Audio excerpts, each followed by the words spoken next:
Chapitre 1er.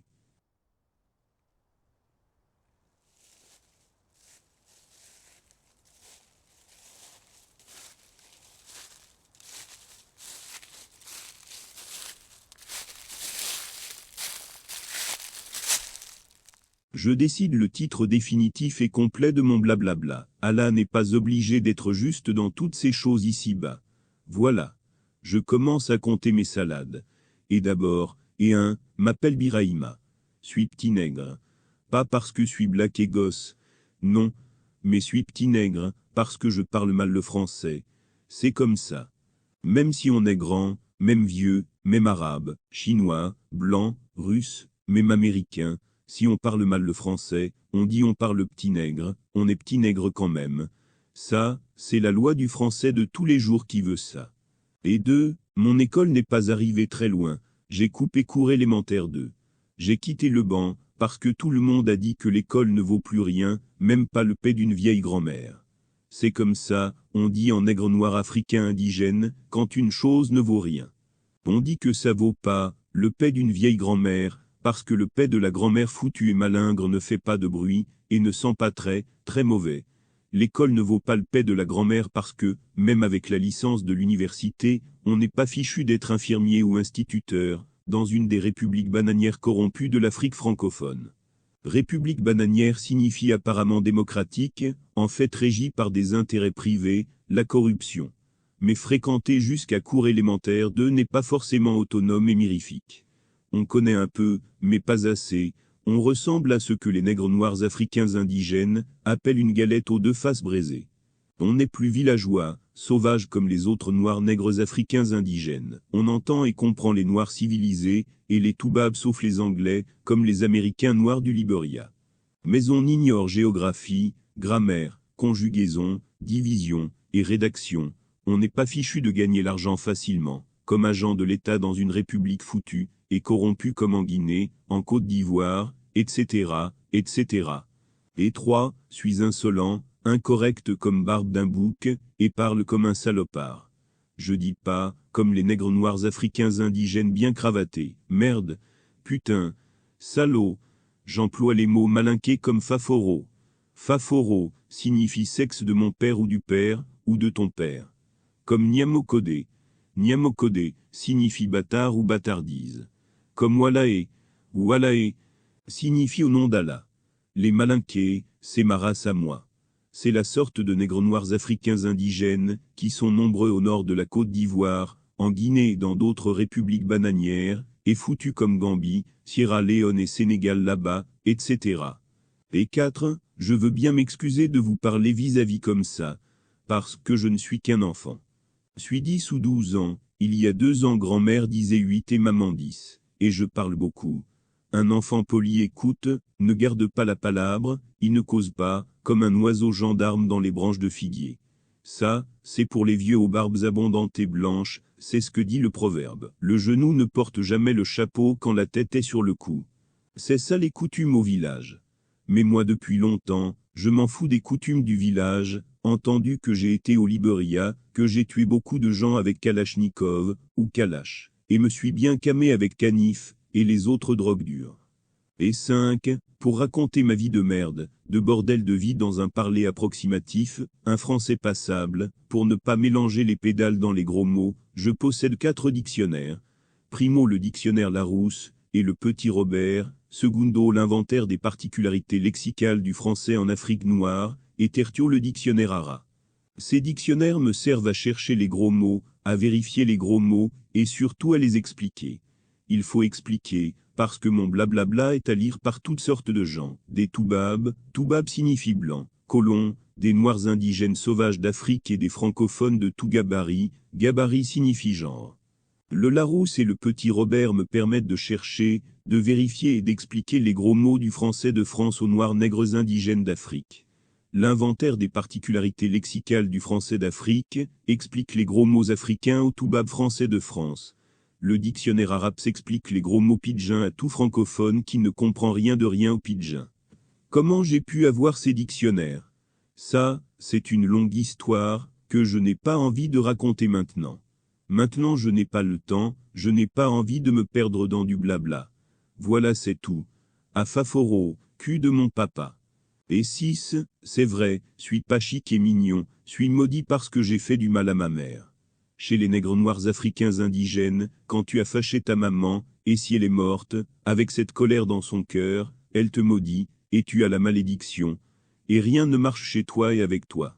Suis pas chic et mignon parce que suis poursuivi par les Nyamas de plusieurs personnes. Nyama est un gros mot nègre noir africain indigène qu'il faut expliquer aux Français blancs. Il signifie, d'après inventaire des particularités lexicales du français en Afrique noire, l'ombre qui reste après le décès d'un individu. L'ombre qui devient une force immanente mauvaise, qui suit l'auteur de celui qui a tué une personne innocente. Et moi j'ai tué beaucoup d'innocents au Liberia, et en Sierra Leone, où j'ai fait la guerre tribale, où j'ai été enfant soldat, où je me suis bien drogué aux drogues dures.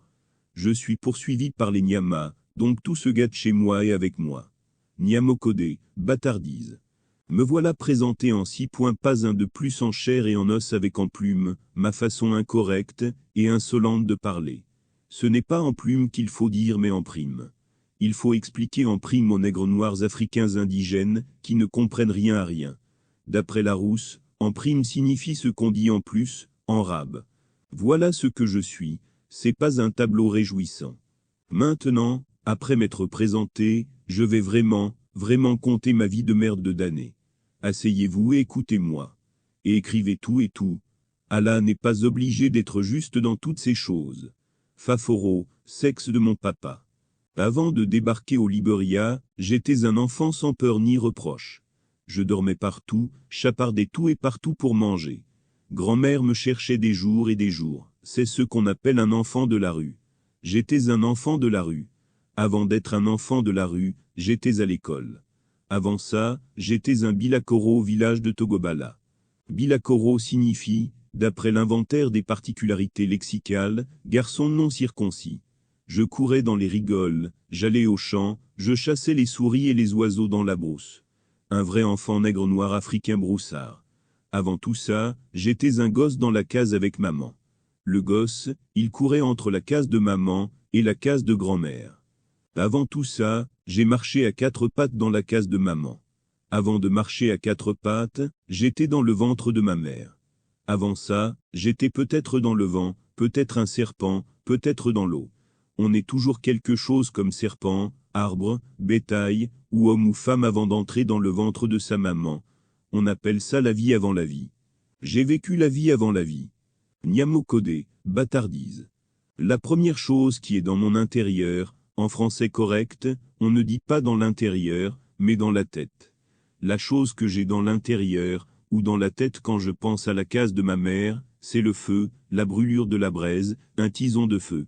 Je sais pas le nombre de mois que j'étais au temps où je me suis braisé l'avant-bras. Braiser signifie, dans l'inventaire des particularités lexicales, cuire à la braise. Ma maman n'avait pas compté mon âge et mes mois, elle n'en avait pas le loisir vu, qu'elle souffrait tout le temps, pleurait tout le temps.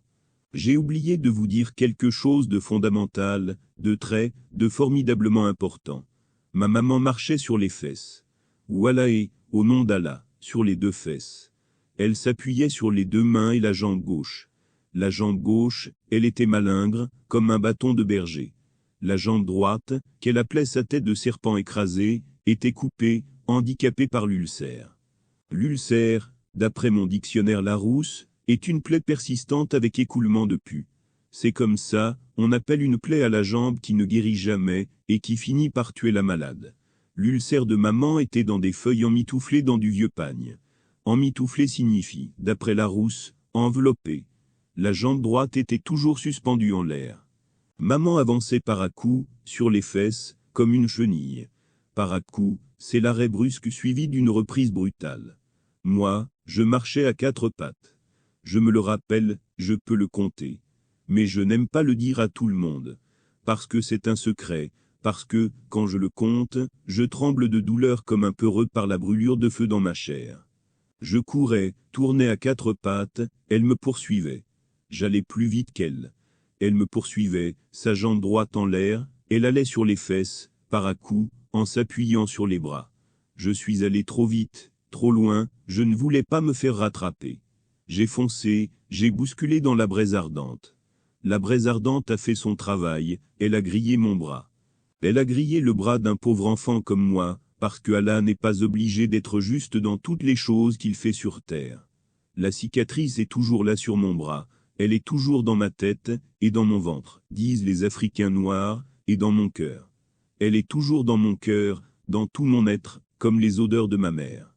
Les odeurs exécrables de ma mère ont imbibé mon corps. Exécrable signifie très mauvais et imbibé signifie mouillé, pénétré d'un liquide, d'après Larousse.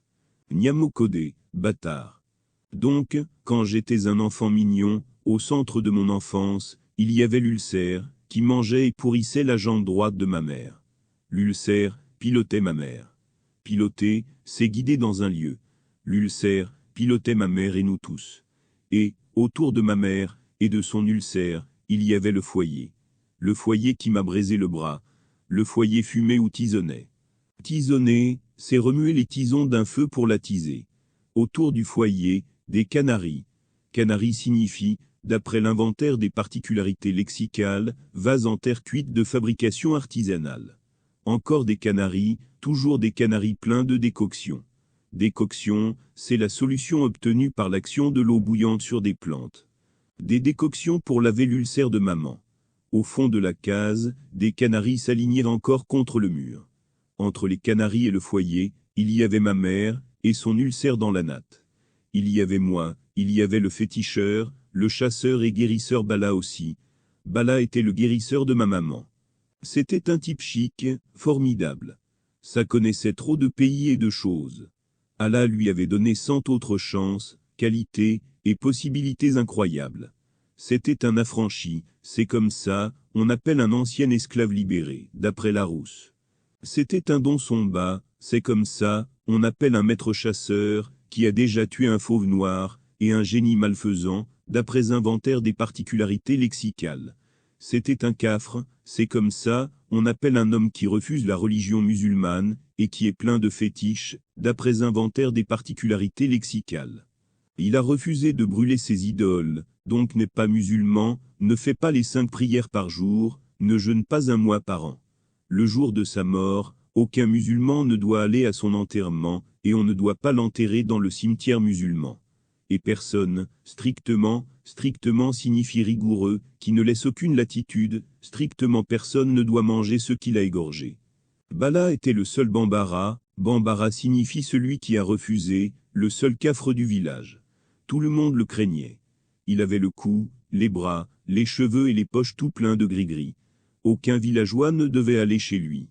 Mais en réalité, tout le monde entrait dans sa case la nuit et même parfois le jour, parce qu'il pratiquait la sorcellerie, la médecine traditionnelle, la magie et 1000 autres pratiques extravagantes. Extravagant signifie qui dépasse exagérément la mesure.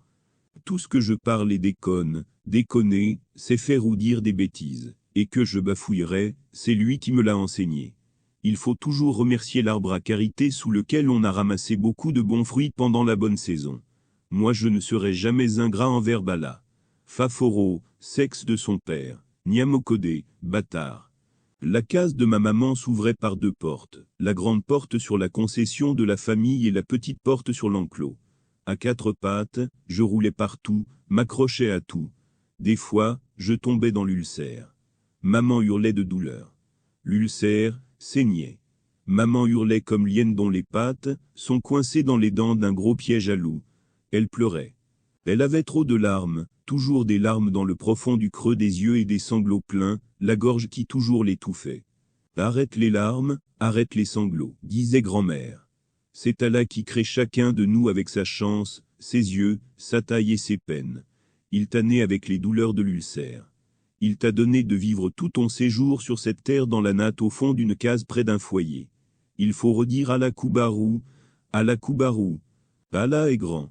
Allah ne donne pas de fatigue sans raison. Il te fait souffrir sur terre pour te purifier, et t'accorder demain le paradis, le bonheur éternel. Elle essuyait ses larmes, avalait les sanglots. Nous recommencions nos jeux, nous commencions à nous poursuivre dans la case. Et un autre matin elle arrêtait de jouer, et pleurait de douleur, et s'étranglait de sanglots. Tu devrais au lieu de te plaindre prier Allah Koubarou, Allah Koubarou. Tu devrais remercier Allah de sa bonté. Il t'a frappé ici sur terre pour des jours limités de douleur. des douleurs 1000 fois inférieures à celles de l'enfer. Les douleurs de l'enfer que les autres condamnés, mécréants et méchants souffriront pour l'éternité. Grand-mère disait cela, et demandait à ma maman de prier. Ma maman essuyait encore les larmes, et priait avec grand-mère. Quand mon bras a brisé, maman a trop pleuré, a trop gonflé la gorge et la poitrine avec des sanglots. Grand-mère et mon père sont venus tous les deux. Ils se sont fâchés tous les deux, ont réprimandé tous les deux ma mère. C'est une autre épreuve d'Allah, épreuve signifie ce qui permet de juger la valeur d'une personne. C'est parce que Allah te réserve un bonheur supplémentaire dans son paradis, qu'il te frappe encore sur terre ici d'un malheur complémentaire. Ma maman a essuyé les larmes, a avalé les sanglots, et a dit des prières avec grand-mère. Et maman et moi avons repris nos jeux. Bala disait qu'un enfant n'abandonne pas la case de sa maman à cause des odeurs d'un paix. Je n'ai jamais craint les odeurs de ma maman. Il y avait dans la case toutes les puanteurs. Le paix, la merde, le pipi, l'infection de l'ulcère, l'acre de la fumée. Et les odeurs du guérisseur Bala. Mais moi je ne les sentais pas, ça ne me faisait pas vomir. Toutes les odeurs de ma maman et de Bala avaient du bon pour moi. J'en avais l'habitude. C'est dans ces odeurs que j'ai mieux mangé, mieux dormi. C'est ce qu'on appelle le milieu naturel dans lequel chaque espèce vit. La case de maman, avec ses odeurs, a été mon milieu naturel. C'est dommage qu'on ne connaît pas ce qu'a été le monde avant la naissance. Des matins, j'essaie d'imaginer ce que maman était avant son excision, comment elle chantait, dansait et marchait avant son excision, quand elle était jeune fille vierge. Grand-mère et Bala m'ont dit qu'elle était jolie comme une gazelle, comme un masque gourou. Moi je l'ai toujours vue ou couchée, ou sur les fesses, jamais sur les jambes. Sûr qu'elle était excitante et irrésistible. Parce que après 30 ans dans la merde et ses odeurs, les fumées, les douleurs, les larmes, il restait encore quelque chose de merveilleux dans le creux du visage. Quand le creux du visage ne débordait pas de larmes, il s'éclairait d'une lueur. Quelque chose comme une perle perdue, ébréchée signifie endommagée sur le bord. Une beauté pourrie comme l'ulcère de sa jambe droite, une lueur qui se voyait plus dans la fumée et les odeurs de la case. Faforo. Wallahe. Quand maman était jolie, appétissante et vierge, on l'appelait Bafitini. Même complètement foutue et pourrie, Bala, et grand-mère continuaient encore à l'appeler Bafitini. Moi qui l'ai toujours vue, que dans son état déplorable de dernière décomposition multiforme et multicolore, je l'ai toujours appelée Ma sans autre forme de procès. Simplement Ma, ça venait de mon ventre disent les Africains, de mon cœur disent les Français de France. Grand-mère dit que Ma est née à Siguiri. C'était un de ces nombreux lieux pourris de Guinée, de Côte d'Ivoire, de Sierra Leone, où des piocheurs et casseurs de cailloux trouvent de l'or. Grand-père était grand trafiquant d'or. Comme tout trafiquant riche, il achetait beaucoup de femmes, de chevaux, de vaches et de grands boubous amidonnés. Les femmes et les vaches ont produit beaucoup d'enfants. Pour loger les femmes, les enfants, les veaux, la famille, le bétail et l'or, il achetait et construisait beaucoup de concessions. Grand-père avait des concessions dans tous les villages de baraquement, où des aventuriers marchands d'or se défendaient. Ma grand-mère était la première femme de grand-père, la mère de ses premiers enfants. C'est pourquoi il l'avait envoyée au village, pour gérer la concession familiale. Il ne l'avait pas laissée dans les villages aurifères, où il y a beaucoup de voleurs, d'assassins, de menteurs et de vendeurs d'or. L'autre motif pourquoi grand-mère restait au village, c'était pour empêcher que maman meure, par arénette du cœur et pourrissement définitif de l'ulcère. Maman disait que la douleur allait la tuer sans faute la nuit que grand-mère la quitterait, pour aller trouver les égorgeurs de femmes des baraquements des chercheurs d'or où grand-père trafiquait. Grand-mère aimait beaucoup maman. Mais elle ne connaissait pas sa date de naissance, elle ne connaissait pas non plus le jour de sa naissance dans la semaine. La nuit où elle a accouché de ma mère, elle était trop occupée. Bala m'expliquait que cela n'avait pas d'importance, et n'intéressait personne de connaître sa date et son jour de naissance vu que nous sommes tous nés un jour ou un autre, et dans un lieu ou un autre, et que nous allons tous mourir un jour ou un autre, et dans un lieu ou un autre, pour être tous enfouis sous le même sable, rejoindre les aïeux, et connaître le même jugement suprême d'Allah. La nuit de la naissance de ma grand-mère était trop occupée à cause aussi de mauvais signes apparaissant un peu partout dans l'univers. Cette nuit-là, il y avait trop de mauvais signes dans le ciel, et sur la terre, comme les hurlements des hyènes dans la montagne, les cris des hiboux sur les toits des cases.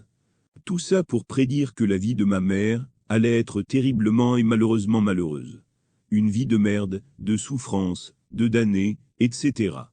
Bala a dit qu'on a fait des sacrifices, mais pas suffisamment assez, pour éteindre tout le mauvais destin de ma maman. Les sacrifices, c'est pas forcé que toujours Allah, et les mânes des ancêtres les acceptent. Allah fait ce qu'il veut, il n'est pas obligé d'accéder, accéder signifie donner son accord, à toutes les prières des pauvres humains. Les mânes font ce qu'ils veulent, ils ne sont pas obligés d'accéder à toutes les chiaderies des prieurs. Grand-mère m'adorait moi, Biraïma, comme un chéri. Elle m'aimait plus que tous ses autres petits-enfants. Chaque fois que quelqu'un lui donnait des morceaux de sucre, des mangues bonnes et douces, de la papaye et du lait, c'était pour moi seul. Elle ne les consommait jamais. Elle les cachait dans un coin de sa case, et me les donnait quand j'y entrais, en sueur, fatigué, assoiffé, affamé comme un vrai mauvais garçon de la rue. Ma maman, quand elle était jeune, vierge, et jolie comme un bijou, elle vivait dans un village où grand-père trafiquait l'or, et où il y avait de nombreux vendeurs d'or bandits, qui violaient et égorgeaient les jeunes filles non encore excisées. C'est pourquoi elle n'a pas attendu longtemps. Dès le premier harmattan, elle est retournée au village, pour participer à l'excision et à l'initiation des jeunes filles, qui a lieu une fois par an, quand souffle le vent du nord. Personne dans le village de Togobala ne savait d'avance dans quelle savane aurait lieu l'excision. Dès les premiers chants des coqs, les jeunes filles sortent des cases. Et, à la que le signifie à la file l'un après l'autre, elles entrent dans la brousse et marchent en silence. Elles arrivent sur l'aire de l'excision juste au moment où le soleil pointe. On n'a pas besoin d'être sur l'aire de l'excision pour savoir que, là-bas, on coupe quelque chose aux jeunes filles. On a coupé quelque chose à ma mère, malheureusement son sang n'a pas arrêté de couler. Son sang coulait comme une rivière débordée par l'orage. Toutes ses camarades avaient arrêté de saigner. Donc maman devait mourir sur l'aire de l'excision. C'est comme ça, c'est le prix à payer chaque année à chaque cérémonie d'excision, le génie de la brousse prend une jeune fille parmi les excisées. Le génie la tue, la garde comme sacrifice. Elle est enterrée sur place là-bas dans la brousse, sur l'aire de l'excision. Ce n'est jamais une moche, c'est toujours parmi les plus belles, la plus belle excisée. Ma maman était la plus belle des jeunes filles de sa génération, c'est pourquoi le génie de la brousse avait choisi de la retenir pour la mort. La sorcière exciseuse était de la race des Bambara. Dans notre pays, le Rodougou, il y a deux sortes de races, les Bambara et les Malinké. Nous qui sommes des familles Kourouma, Sissoko, Diarra, Konaté, etc., nous sommes des Malinké, des Dioula, des musulmans. Les Malinké sont des étrangers. Ils sont venus de la vallée du Niger depuis longtemps et longtemps. Les Malinké sont des gens bien, qui ont écouté les paroles d'Allah. Ils prient 5 fois par jour, ils ne boivent pas le vin de palme, et ne mangent pas le cochon ni les gibiers égorgés par un cafre féticheur comme Bala. Dans d'autres villages, les habitants sont des Bambara, des adorateurs, des cafres, des incroyants, des féticheurs, des sauvages, des sorciers. Les Bambara sont parfois aussi appelés Lobi, Sénoufo, Kabiais, etc. Ils étaient nus avant la colonisation. On les appelait les hommes nus. Les Bambara sont les vrais autochtones, les vrais anciens propriétaires de la terre. L'exciseuse était de la race Bambara. Elle s'appelait Moussokoroni. Et Moussokoroni, en voyant ma maman en train de saigner, en train de mourir, a eu pitié, parce que ma maman était alors trop belle. Beaucoup d'adorateurs ne connaissent pas Allah, et sont toujours trop méchants, mais quelques-uns sont bons. L'exciseuse avait un bon cœur, et elle a travaillé. Avec sa sorcellerie, ses adorations, ses prières, elle a pu arracher ma maman au méchant génie meurtrier de la brousse. Le génie a accepté les adorations et les prières de l'exciseuse et ma maman a cessé de saigner. Elle a été sauvée. Grand-père et grand-mère, tout le monde était content au village et tout le monde a voulu récompenser, payer au prix fort l'exciseuse. Elle a refusé. Carrément refusé. Elle ne voulait pas de l'argent, du bétail, de la cola, du mil, du vin, des habits ou des coris. Coris signifie coquillage originaire de l'océan Indien, qui a joué et joue encore un rôle important dans la vie traditionnelle et sert notamment de monnaie d'échange. Parce qu'elle trouvait que ma maman était trop belle, elle voulait la marier à son fils. Son fils était un chasseur, un cafre, un sorcier, un adorateur, un féticheur, un cafre auquel on ne doit jamais donner en mariage une musulmane pieuse, qui lisait le Coran comme maman. Tout le monde au village a dit non. On a marié maman avec mon père. parce que mon père, il était le cousin de maman, parce qu'il était le fils de l'imam du village. Alors l'exciseuse sorcière, et son fils également magicien se sont tous les deux très fâchés, trop fâchés. Ils ont lancé contre la jambe droite de ma maman un mauvais sort. Un coroté signifie, d'après l'inventaire des particularités lexicales, poison opérant à distance sur la personne visée. Un djibo signifie fétiche à influence maléfique, trop fort, trop puissant. Quand maman s'est mariée, a commencé à conserver sa première grossesse, un point noir, un tout petit point noir, a germé sur sa jambe droite. Le point noir a commencé à faire mal. On l'a percé. Il a ouvert une petite plaie, on a soigné la petite plaie, elle n'a pas guéri. Mais a commencé à bouffer le pied, à bouffer le mollet. Sans perdre de temps, on est entré chez Bala, on est allé chez les magiciens, les voyants, les marabouts, tous ont dit que c'est l'exciseuse et son fils qui ont jeté le mauvais sort. On est allé dans le village de l'exciseuse et de son fils. C'était trop tard. Entre-temps, l'exciseuse était morte, bien morte de vieillesse et même bien enterrée. Son fils le chasseur, il était mauvais, il ne voulait rien entendre, rien comprendre, rien accepter. Il était vraiment méchant comme un vrai adorateur, un ennemi d'Allah. Maman a accouché de ma grande sœur. Quand ma grande sœur a marché, et a commencé à faire des courses, et comme la plaie continuait à pourrir, on a transporté maman à l'hôpital du Cercle. C'était avant l'indépendance. Dans l'hôpital, il y avait un docteur blanc, un toubab avec 3 galons sur les épaules, un médecin africain qui n'avait pas de galons, un infirmier major, une sage-femme, et beaucoup d'autres noirs, qui portaient tous des blouses blanches. Tous les noirs avec des blouses blanches étaient des fonctionnaires payés par le gouverneur de la colonie. Mais, pour qu'un fonctionnaire soit bon pour le malade apportait un poulet au fonctionnaire. Ça a toujours été les coutumes en Afrique. Maman a donné des poulets à 5 fonctionnaires. Tous ont été bons pour maman, tous ont bien soigné maman. Mais la plaie de maman, avec la bande et le permanganate, au lieu de guérir, a continué à beaucoup saigner et trop pourrir. Le médecin capitaine dit qu'il va opérer la jambe de maman, couper au genou, et jeter tout le pourri au chien des décharges. Heureusement l'infirmier major, à qui maman avait donné un poulet, est venu dans la nuit prévenir maman. Il lui a dit que sa maladie n'est pas une maladie pour blancs, c'est une maladie pour africains noirs, nègres et sauvages. C'est une maladie que la médecine, la science du blanc ne peuvent guérir. C'est la sorcellerie du guérisseur africain qui peut fermer ta plaie. Si le capitaine opère ta jambe, tu vas mourir, complètement mourir, totalement mourir comme un chien, a dit l'infirmier major. L'infirmier était musulman et ne pouvait pas mentir. Grand-père a payé un ânier. Dans la nuit, au clair de lune, l'ânier et le guérisseur Bala sont allés à l'hôpital et ont comme des brigands enlevé maman. Ils l'ont amenée avant le lever du jour loin dans la brousse, ils l'ont cachée sous un arbre dans une forêt touffue. Le capitaine s'est fâché, est venu en tenue militaire, avec ses galons et des gardes-cercles au village.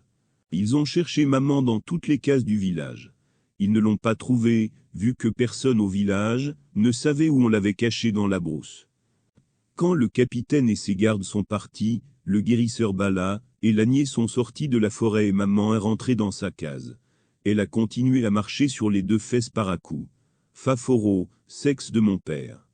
Tout le monde était maintenant convaincu que l'ulcère de maman était une maladie d'indigène africain noir, et qu'elle ne pouvait être soignée par aucun blanc européen, mais par un médicament indigène de sorcier féticheur. Donc on était en train de réunir des kolas, 2 poulets, un blanc et un noir, et puis un bœuf. On allait apporter tous ces objets de sacrifice au fils de l'exciseuse qui, avec sa mère, avait lancé par jalousie le mauvais sort, le coroté, contre la jambe droite de ma mère. On allait lui demander pardon, de retirer le maléfice, le djibo. On était prêt. Mais voilà que, très tôt le matin, à la surprise générale, on a vu arriver 3 vieux du village de l'exciseuse. C'étaient des vrais vieillards féticheurs, non musulmans. Leurs boubous étaient dégoûtants, ils étaient vilains et sales, comme l'anus de l'hyène. Tellement ils croquaient des kolas, que 2 avaient les mâchoires nues, complètement comme les séants d'un chimpanzé. Le 3e lui aussi avait les mâchoires nues sauf celle d'en bas avec 2 crocs, verdâtres comme fétiches. Tellement ils chiquaient le tabac, leur barbe était rousse, comme les poils du gros rat de la case de maman, et non pas blanche, comme chez les vieillards musulmans, qui font 5 ablutions par jour. Ils marchaient comme escargots, cassés sur bâton. Ils étaient venus avec des kolas, 2 poulets, un noir et un blanc, et puis un bœuf. Ils étaient venus demander pardon à ma mère. Parce que le fils de la sorcière, le chasseur trop méchant, était mort lui aussi. Il avait voulu avec son fusil tuer un buffle génie dans la profonde brousse. Le buffle l'a encorné, puis balancé avant de le jeter à terre, de le piétiner, et de le tuer complètement, avec tous les intestins et entrailles dans la boue. C'était tellement vilain, et étonnant qu'on est allé voir, les devins et voyants aux paroles solides. Et tous ces devins et voyants ont dit que le méchant buffle n'était pas autre chose qu'un avatar, signifie changement, métamorphose, de ma maman Bafitini. C'est-à-dire que c'était ma maman qui s'était transformée en buffle méchant. C'était ma maman qui avait tué et mangé les âmes de l'exciseuse et de son fils, mangeur d'âmes, signifie auteur de la mort qui est censé avoir consommé le principe vital de sa victime, d'après inventaire des particularités. Ma maman était la plus grande sorcière de tout le pays, sa sorcellerie était plus forte que celle de l'exciseuse et de son fils. Elle était le chef de tous les sorciers et mangeurs d'âmes du village. Chaque nuit elle mangeait, avec d'autres sorciers les âmes, et dans l'ulcère de sa propre jambe. C'est pourquoi sa plaie ne pouvait jamais guérir.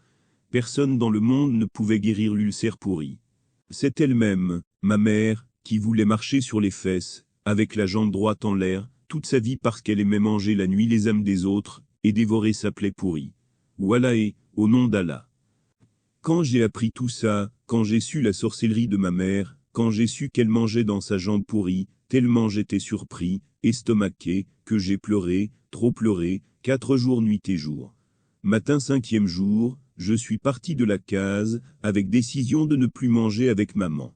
Tellement je la trouvais dégoûtante. Je suis devenu un enfant de la rue.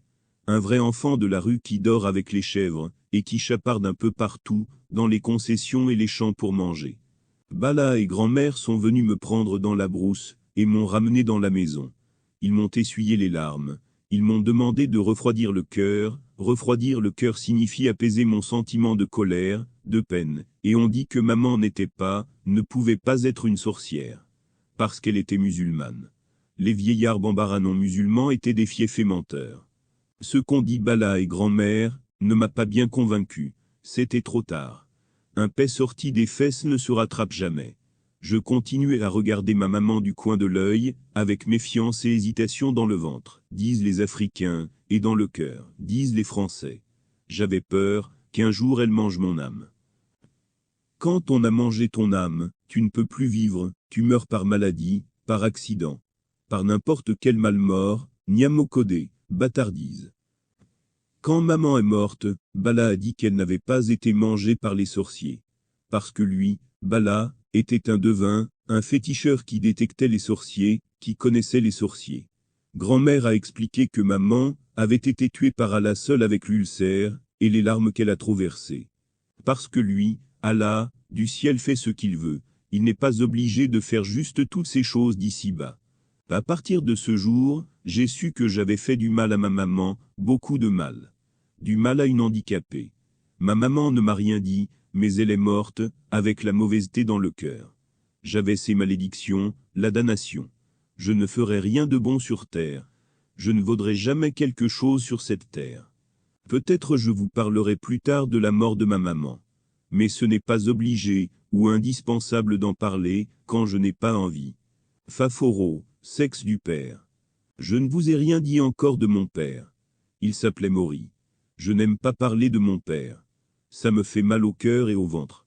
Parce qu'il est mort sans avoir la barbe blanche de vieillard sage. Je ne parle pas beaucoup de lui, parce que je ne l'ai pas beaucoup connu. Je ne l'ai pas beaucoup fréquenté, parce qu'il est crevé quand je roulais encore à 4 pattes. C'est le guérisseur Bala, que j'ai toujours fréquenté et aimé. Heureusement le féticheur Bala connaît trop de choses. Il connaît la sorcellerie, et a trop voyagé comme chasseur en Côte d'Ivoire, au Sénégal, même au Ghana et au Libéria, où des Noirs sont américains noirs, et où tous les indigènes parlent le pidgin. C'est comme ça, on appelle là-bas l'anglais. Issa est mon oncle, c'est comme ça, on appelle le frère de son père. C'est à mon oncle Issa que devait appartenir maman après le décès de mon père, c'est lui qui devait automatiquement marier ma mère. C'est cela la coutume des Malinqués. Mais personne au village n'était d'accord de donner ma maman à l'oncle Issa, parce qu'il n'était jamais venu voir maman dans sa case, il ne s'était jamais occupé de moi et il a toujours critiqué méchamment mon père, ma grand-mère et mon grand-père. Personne au village n'aimait l'oncle Issa. Personne ne voulait de l'application de la coutume. Et, de son côté, mon oncle Issa ne voulait pas d'une femme qui marche sur les fesses, et qui a toujours une jambe pourrie en l'air. Comme la loi du Coran et de la religion interdit à une musulmane pieuse, comme ma maman, de vivre un an de 12 lunes en dehors d'un mariage scellé avec attachement de cola. Cola signifie graine comestible du colatier, consommée pour ses vertus stimulantes. La cola constitue le cadeau rituel de la société traditionnelle. Ma maman a été obligée de parler, de dire ce qu'elle voulait, de choisir. Elle a dit à grand-mère que c'était toujours Bala qui était nuit et jour dans sa case. Elle voulait son attachement de cola, avec son guérisseur et féticheur Bala. Tout le monde a crié et aboyé comme des chiens enragés, tout le monde était contre, parce que Bala était un bambara féticheur, qui ne faisait pas les 5 prières par jour, ne jeûnait pas. Donc il ne pouvait pas marier une musulmane pieuse, comme ma mère qui tous les jours, fait alors ses 5 prières. Il y a eu palabre et lecture du Coran. Pour couper court aux longues palabres, on est allé voir l'imam. C'est ainsi on appelle le vieillard à la barbe blanche, qui prie devant tout le monde le vendredi, les jours de fête et même 5 fois par jour. L'imam a demandé à Bala de dire plusieurs fois Allah Koubarou et Bismillahi. Et Bala a dit une seule fois Allah Koubarou et Bismillahi, et tout le monde a été d'accord pour l'attachement de Kola avec Bala. C'est ainsi que Bala est devenu mon beau-père. C'est comme ça, on appelle le second mari de votre mère. Bala et maman ont fait un mariage en blanc. Même si la femme et l'homme mariés sont noirs et habillés en noir, quand ils ne font jamais l'amour, on dit qu'ils ont fait un mariage en blanc. Le mariage était en blanc pour 2 raisons. Bala avait trop de gris-gris au cou, au bras et à la ceinture, et il ne voulait jamais se déshabiller devant une femme. Et même s'il voulait enlever tous les fétiches, il n'aurait jamais réussi à faire des enfants. Parce qu'il ne connaissait pas la technique de mon père. Mon papa n'avait pas eu le temps de lui apprendre la façon acrobatique de se bien recourber sur maman, pour appliquer des enfants, vu que maman marchait sur les fesses avec en l'air, la jambe droite pourrie par l'ulcère. Mon papa, il a fait 3 enfants avec ma mère. Ma sœur Mariam, et ma sœur Fatouma.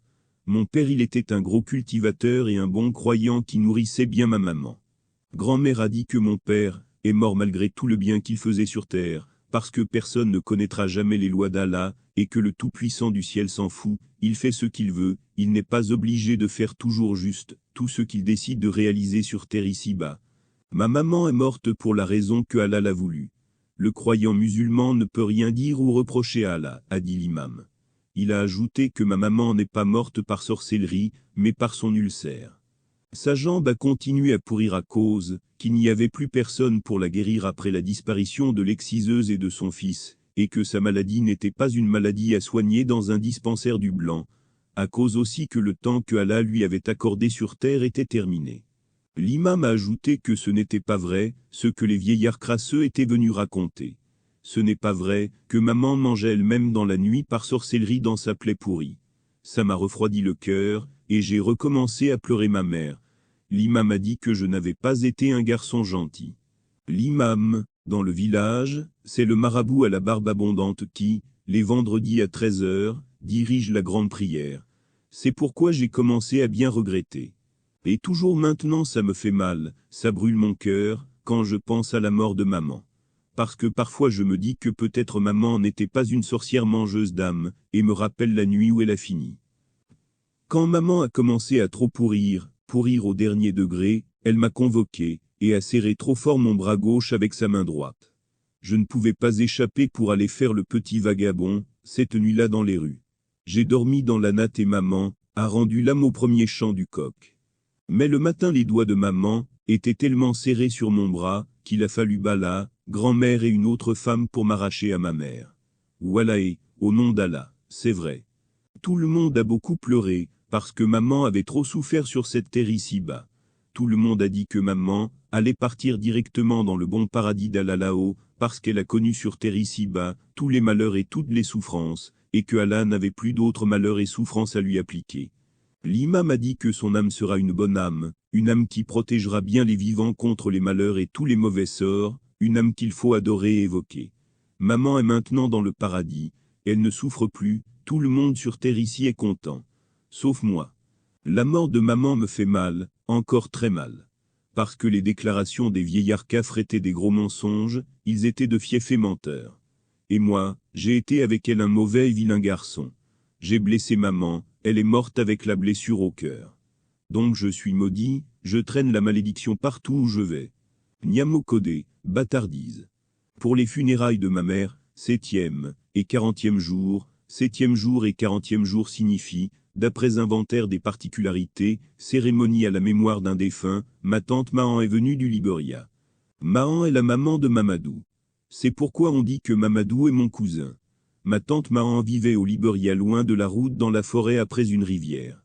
Elle s'était réfugiée là-bas avec son second mari, parce que son premier mari, le père de mon cousin Mamadou, était un maître chasseur.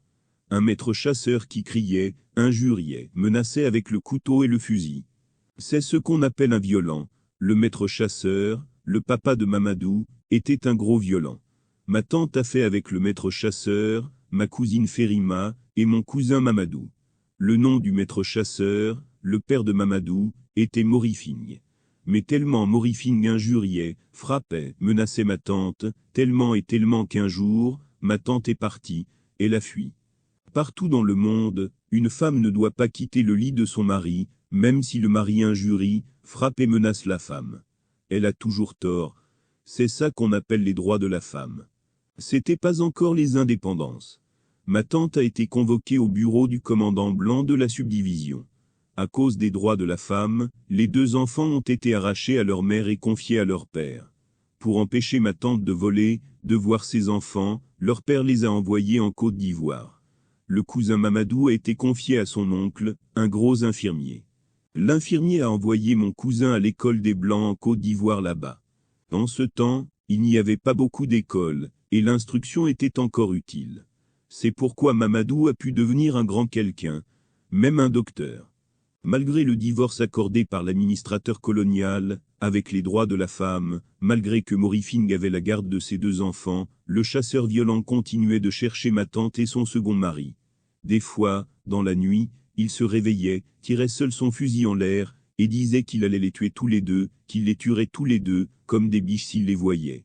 C'est pourquoi ma tante et son mari étaient partis loin de toutes les colonies françaises, comme la Guinée et la Côte d'Ivoire pour se réfugier dans la forêt au Liberia qui est une colonie des Américains noirs, où les lois françaises des droits de la femme ne sont pas appliquées. Parce que l'anglais que les gens parlent là-bas s'appelle pidgin. Faforo. Donc, au moment des funérailles de ma mère, le chasseur violent n'était pas au village. C'était son habitude de quitter plusieurs mois le village pour aller loin dans d'autres pays, où il continuait à faire le violent, et à tuer plein d'animaux sauvages, pour vendre leur viande. C'était ça son commerce, son occupation. C'est parce qu'il était absent que ma tante était venue au village, pour venir nous aider tous, grand-mère, Bala et moi, à pleurer la mort de ma mère. 3 semaines après l'arrivée de ma tante au village, ils ont réuni un grand palabre de la famille dans la case de grand-père.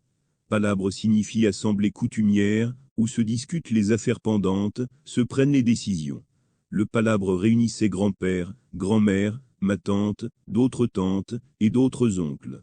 Ils ont décidé, en raison des lois de la famille chez les Malinqués, que ma tante était devenue, après la mort de ma maman, ma seconde mère. La seconde mère est appelée aussi tutrice. C'était ma tante, ma tutrice, qui devait me nourrir, et m'habiller, et avait seul le droit de me frapper, injurier et bien m'éduquer. Ils ont décidé que je devais partir au Liberia avec ma tante, ma tutrice, parce que, au village, je n'allais pas à l'école française, ou à l'école coranique.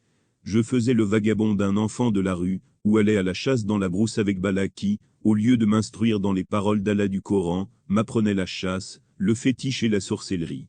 Cela, grand-mère était contre, elle voulait m'éloigner, me faire quitter Bala, pour que je ne devienne pas un bambara, un féticheur non-croyant au lieu de rester un vrai malinqué, qui fait bien ses 5 prières par jour. Grand-mère, pour m'encourager, me convaincre de quitter mon beau-père Bala, m'a dit que là-bas, au Liberia, chez ma tante, je mangerais tous les jours du riz, avec viande et sauce graine. Moi j'ai été content de partir, et j'ai chanté, parce que j'avais envie de bien manger du riz avec sauce graine. Voilà et, au nom d'Allah. Mais le conseil des vieux a annoncé à grand-père et grand-mère, que je ne pouvais pas quitter le village, parce que j'étais un bilakoro. On appelle Bilakoro un garçon qui n'est pas encore circoncis et initié.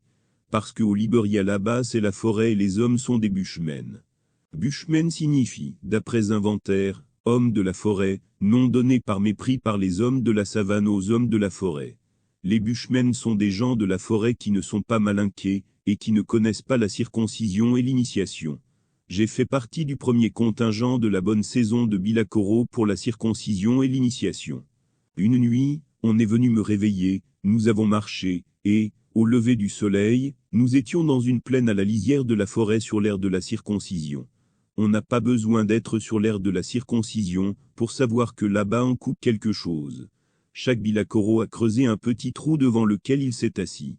Le circonciseur est sorti de la forêt, avec autant de citrons verts que de garçons à circoncire. C'était un grand vieillard de caste forgeron. C'était aussi un grand magicien et un grand sorcier. Chaque fois qu'il tranchait un citron vert, le prépuce d'un garçon tombait. Il a passé devant moi, j'ai fermé les yeux et mon prépuce est tombé dans le trou. Ça fait très mal. Mais c'est cela la loi chez les malinqués. On nous a logés dans un campement, dans un bois touffu à l'entrée du village, où nous avons vécu ensemble pendant 2 mois. Pendant ces 2 mois, on nous a appris des choses, beaucoup de choses avec obligation de ne jamais les divulguer. C'est ce qu'on appelle l'initiation. J'en parlerai jamais à un non-initié, de ce que j'ai appris à l'initiation. Le jour que nous avons quitté le bois sacré, nous avons bien mangé et bien dansé. Nous n'étions plus des Bilakoro, nous étions des initiés, des vrais hommes. Et moi je pouvais quitter le village sans choquer personne, sans que personne jase. Ma tante qu'on appelle aussi ma seconde maman ou ma tutrice, et moi Biraïma un garçon sans peur ou reproche nous étions prêts pour rejoindre le Liberia quand, brusquement, un soir à l'heure de la 4e prière, on a entendu des gros cris suivis de coups de fusil du côté de la concession de l'ancien mari de ma tante, le chasseur violent. Tout le village a crié, et a dit que le chasseur était revenu. Ma tante a eu tellement peur que, sans perdre de temps, elle a disparu dans la nuit dans la brousse sans moi. C'est quand, 2 semaines après, ma tante est arrivée près de son mari là-bas au Liberia, que grand-mère, et les vieux du village ont commencé à chercher un voyageur capable de m'accompagner chez ma tante du Liberia. Chez nous, tout le monde connaît les noms de tous les grands, quelqu'un originaire du village qui ont plein d'argent à Abidjan, Dakar, Bamako, Conakry, Paris, New York, Rome, et même dans les pays lointains et froids de l'autre côté de l'océan en Amérique et en France là-bas. Les grands quelqu'un sont appelés aussi Hadji, parce qu'ils vont tous les ans à la Mecque, pour égorger là-bas dans le désert, leurs moutons de la grande fête musulmane appelée fête des moutons ou El Kaber. C'est pourquoi tout le monde depuis longtemps au village avait entendu parler de Yacouba. Yacouba était un grand quelqu'un originaire du village qui était à Abidjan, et qui faisait aussi le grand Hadji là-bas, avec le grand boubou bien amidonné. Un matin, au réveil, tout le village a appris que Yacouba était revenu dans la nuit. Mais chacun devait fermer sa bouche et personne ne devait dire que Yacouba était au village. L'homme qui était revenu, tout le monde savait qu'il s'appelait bien Yacouba, mais chacun devait oublier son nom de Yacouba, et l'appeler Tiekoura. 5 fois par jour, tout le monde le voyait aller à la mosquée et personne ne devait dire à un autre qu'il l'avait vu passer de ses 2 yeux. Yacouba alia Tiekoura. En français, quand quelqu'un a un nom, et qu'on doit l'appeler par un autre, on dit alia. Yacouba alia Tiekoura était au village depuis 2 lunes et personne ne l'appelait par son nom Yacouba, et personne ne demandait pourquoi un grand, quelqu'un comme lui était revenu. Comme au village on ne trouvait toujours personne, pour m'accompagner chez ma tante au Liberia, le grand quelqu'un Hadji Tiekoura alia Yacouba, un matin après la prière, a dit qu'il allait m'emmener au Liberia. Il voulait m'accompagner, parce qu'il était aussi multiplicateur de billets. Un multiplicateur de billets est un marabout, à qui on donne une petite poignée d'argent un jour, et qui, un autre jour, te rembourse avec plein de billets CFA ou même des dollars américains. Tiekoura était multiplicateur de billets, et aussi marabout de vin et marabout fabricant d'amulettes. Tiekoura était pressé de partir parce que partout, tout le monde disait qu'au Liberia là-bas, avec la guerre, les marabouts multiplicateurs de billets, ou de vin guérisseurs ou fabricants d'amulettes, gagnaient plein d'argent et de dollars américains. Ils gagnaient trop d'argent, parce qu'il ne restait plus au Liberia que des chefs de guerre et des gens qui ont trop peur de mourir. Un chef de guerre est un grand quelqu'un qui a tué beaucoup de personnes, et à qui appartient un pays, avec des villages pleins de gens, que le chef de guerre commande, et peut tuer sans aucune forme de procès. Avec les chefs de guerre et leurs gens, Tiekura était sûr d'exercer là-bas sans être emmerdé par la police comme à Abidjan. Il était toujours emmerdé par la police pour tout le travail et tous les métiers qu'il exerçait à Abidjan, Yopougon, Port-Bouët, autres villes de Côte d'Ivoire comme Daloa, Bassam, Bouaké et même Boundiali, en pays Sénoufo là-bas au nord. Yacouba Alia Tiekura était un vrai grand quelqu'un, un vrai hadji. Quand il a été circoncis, il a quitté le village pour aller vendre les colas dans beaucoup de villes de la forêt au pays des Bushmen, en Côte d'Ivoire, comme Agloville, Daloa, Gagnoa ou Anyama. À Anyama, il est devenu riche et a exporté plein de paniers de colas par bateau à Dakar. Par mouillage des barbes signifie bakchiche. Par mouillage des barbes ou bakchiche des douaniers, les paniers de colas embarqués au port d'Abidjan arrivaient et sortaient au port de Dakar sans payer un sou de taxe ou de droit. Au Sénégal et en Côte d'Ivoire, si l'exportateur de colas ne mouille pas bien les barbes des douaniers, il est obligé de payer plein de taxes et de droits, comme impôts au gouvernement, et ne gagne rien de rien. Les paniers de Yacouba, qui n'avaient pas payé un sou de taxes, étaient vendus au prix fort sur le marché au Sénégal avec de gros bénéfices. Avec les gros bénéfices, Yacouba Alia Tiekura est devenu riche. Riche, il a pris l'avion, et est allé à la Mecque pour devenir hadji. Hadji, il est revenu à Abidjan pour marier plusieurs femmes. Pour caser les nombreuses femmes, il a acheté plusieurs concessions, plusieurs cours, à Anyama et autres lieux perdus pleins d'assassins d'Abidjan comme à Bobo. Comme il y avait beaucoup de chambres vides dans les concessions, ce sont ses parents, ses amis, les amis de ses parents et de ses amis, les parents de ces femmes qui sont venus de partout, pour occuper les chambres, se faire bien nourrir et créer beaucoup de palabres. Pour régler les palabres toute la journée quand Yacouba Alia Tiekura ne priait pas, il discutait sous la patame.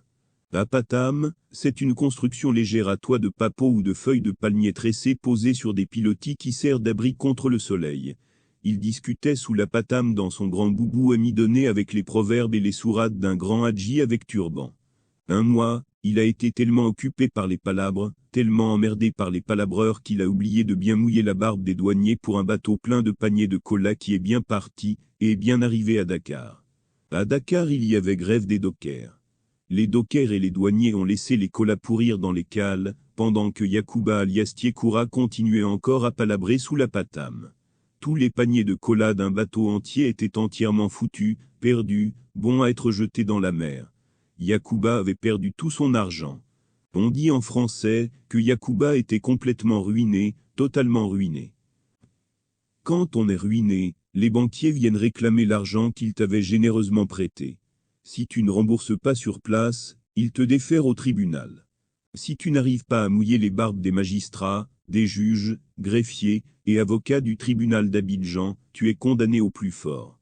Quand tu es condamné, si tu n'arrives pas à mouiller les barbes des huissiers et des policiers, on saisit tes concessions avec tes maisons.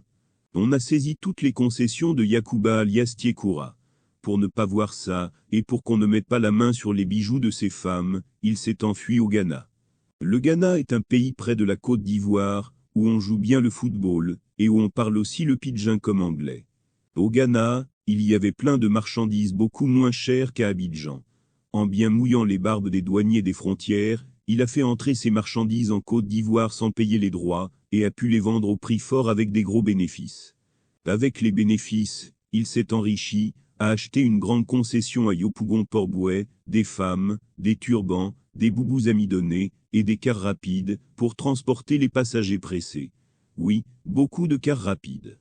Comme le conducteur d'un des cars détournait toutes les recettes, Yacouba alias Tiekura est monté lui-même dans le car, pour encaisser son argent. Le conducteur mécontent a provoqué un accident mortel.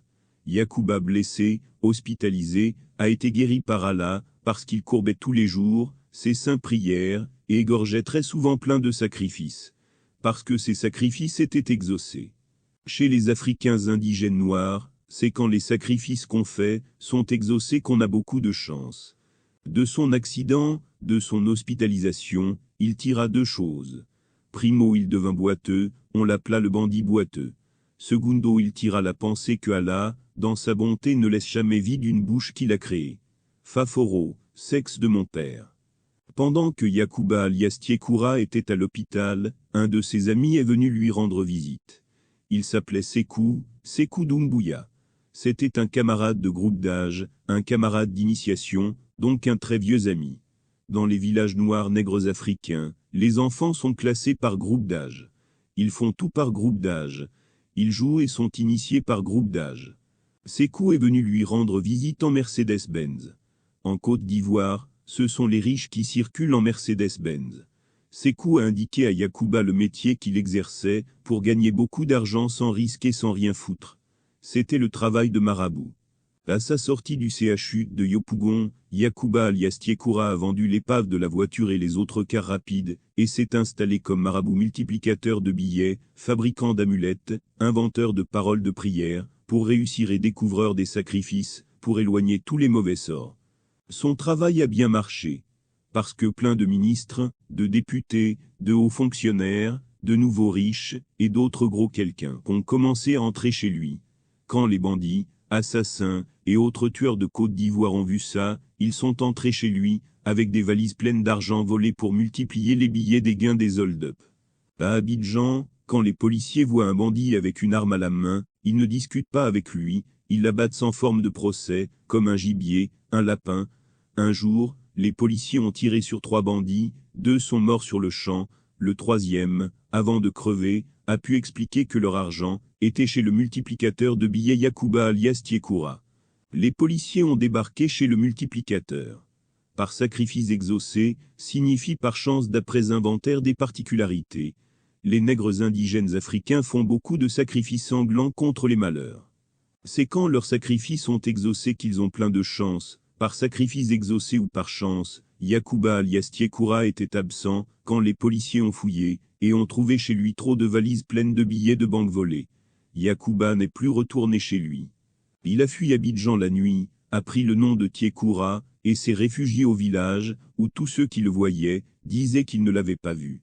Yacouba continuait à penser, et il le disait, que Allah dans son immense bonté ne laisse jamais vide une bouche qu'il a créée. C'est cet homme qui s'était proposé pour m'accompagner chez ma tante au Liberia. Voilà et, au nom d'Allah, c'est vrai. Il est venu un matin me voir. Il m'a pris à part, et, en secret, il m'a fait des confidences. Le Liberia était un pays fantastique. Son métier à lui, multiplicateur de billets de banque, était un boulot en or là-bas. On l'appelait là-bas, Grigriman. Un Grigriman est un grand quelqu'un de là-bas. Pour m'encourager à partir, il m'a appris des tas d'autres choses sur le Liberia. Faforo. Sexe de mon papa. Des choses merveilleuses. Là-bas, il y avait la guerre tribale.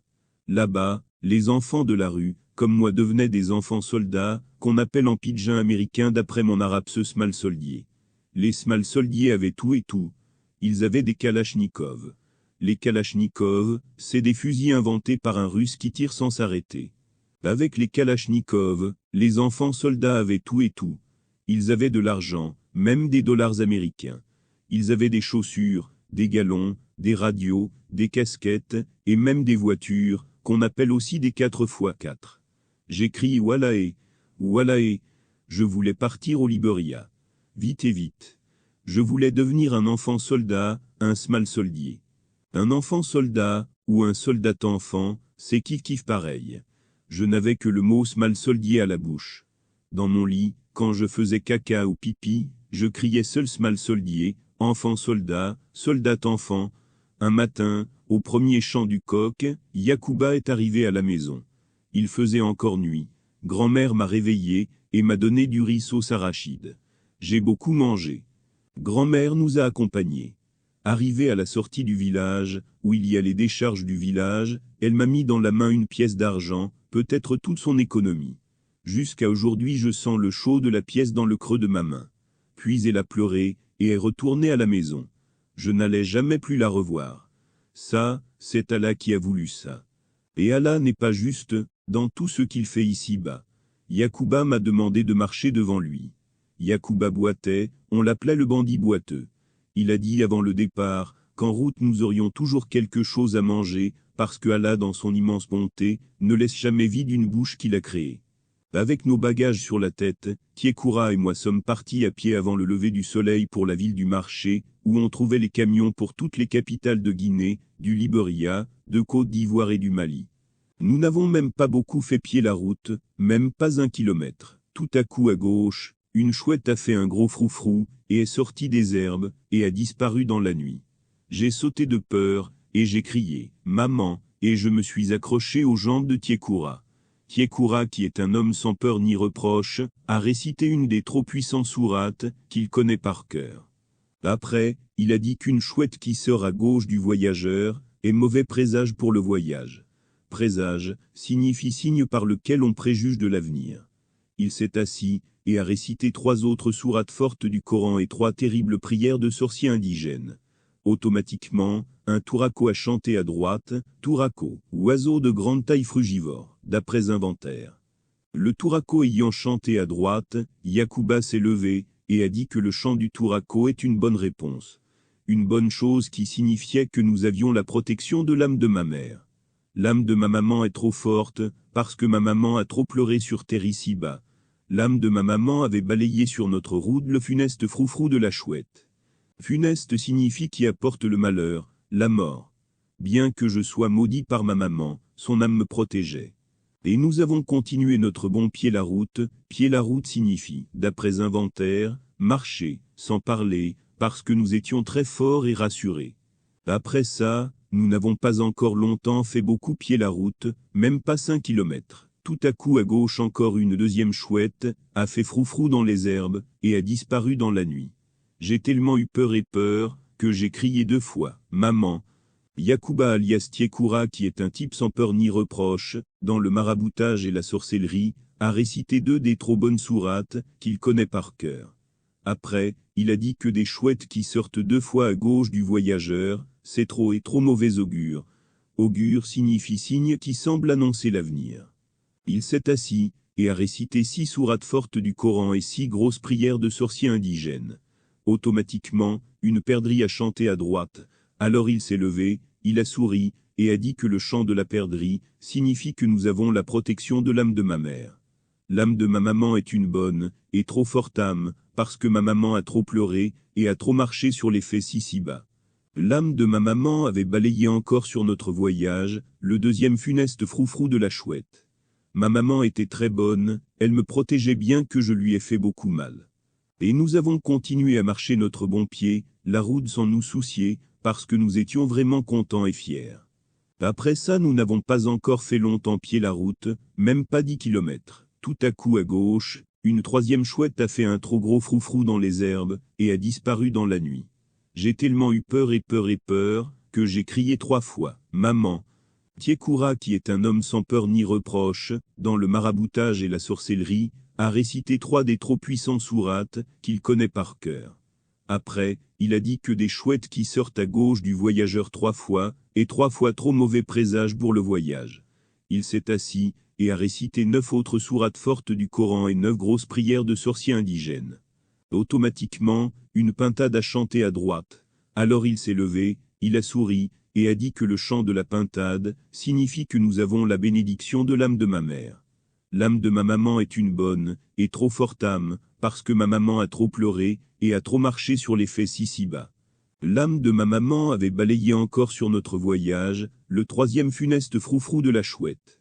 Et nous avons continué à marcher notre bon pied, la route sans beaucoup penser, tellement nous étions heureux et rassurés.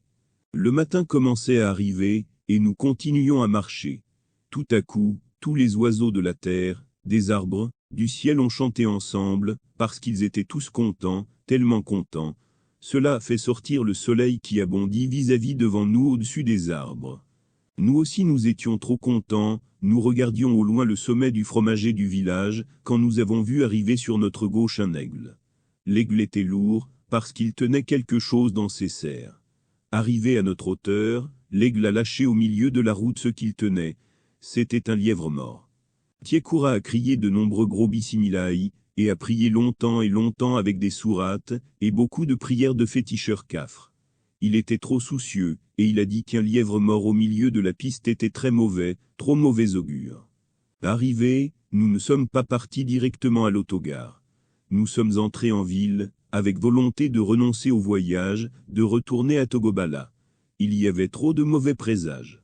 Mais nous avons vu une vieille grand-mère foutue s'appuyant sur un long bâton. Yakuba lui a donné une noix de cola. Elle était contente, et elle nous a conseillé d'aller consulter un homme qui venait d'arriver dans le village. Cet homme était devenu le plus fort des marabouts, des médiums, des magiciens du village, et de la région. Médium signifie personne réputée pouvoir communiquer avec les esprits. Nous avons contourné 3 concessions, 2 cases, et nous sommes tombés à pic chez le marabout. Nous avons attendu dans le vestibule, vu qu'il y avait des gens avant nous. En entrant dans la case, surprise, le marabout n'était autre que Sékou, l'ami d'enfance de Yacouba, qui lui avait rendu visite en Mercedes au CHU de Yopougon d'Abidjan. Yacouba et Sékou se sont embrassés. Sékou avait été obligé de quitter Abidjan et d'abandonner sa Mercedes et tous ses biens à cause d'une sombre affaire de multiplication de billets comme Yacouba. Sombre affaire signifie déplorable, lamentable affaire, d'après le petit Robert. Dès que nous nous sommes assis dans la case, Sékou, par une prestidigitation de maître, a sorti de la manche de son boubou un poulet blanc. Yacouba a crié son émerveillement. Moi j'ai été pris par un effroi. Effroi signifie frayeur mêlée d'horreur qui saisit, d'après le petit Robert. Sékou nous a recommandé beaucoup de sacrifices, des durs sacrifices. Nous avons tué 2 moutons et 2 poulets dans un cimetière. Le poulet qu'il avait sorti de sa manche plus un autre. Les sacrifices ont été exaucés. Allah et les mânes n'étaient pas obligés de les accepter, ils l'ont fait, parce qu'ils l'ont voulu. Nous avons été rassurés. Sékou nous a conseillé aussi de ne pas embarquer avant vendredi. Vendredi était le seul jour qui était recommandé à des voyageurs qui ont vu un lièvre mort sur leur piste. Recommander signifie conseiller vivement. Parce que vendredi est jour saint des musulmans, des morts et même des féticheurs aussi. Nous étions optimistes et forts. Optimiste signifie confiant en l'avenir d'après Larousse. Nous étions optimistes et forts, parce que Allah dans son immense bonté, ne laisse jamais une bouche qu'il a créée sans subsistance. Subsistance signifie nourriture et entretien. On était en juin 1993. Faut pas oublier de dire que, dans les discussions avec le médium Sékou, Yacouba est parvenu à le convaincre qu'il devait aller au Liberia et en Sierra Leone. Parce que, dans ces pays, les gens mouraient comme des mouches, et, dans les pays où les gens mouraient comme les mouches, les marabouts qui sont capables de sortir un poulet de leur manche gagnent beaucoup d'argent, trop de dollars. Il n'a pas dit non. Et, de fait, nous l'avons rencontré en plusieurs occasions, dans les forêts inhospitalières du Liberia et de Sierra Leone. Inhospitalier signifie farouche, sauvage. Voilà ce que j'avais à dire aujourd'hui. J'en ai marre, je m'arrête aujourd'hui. Voilà et Faforo, sexe de mon père, Niamokode, bâtard.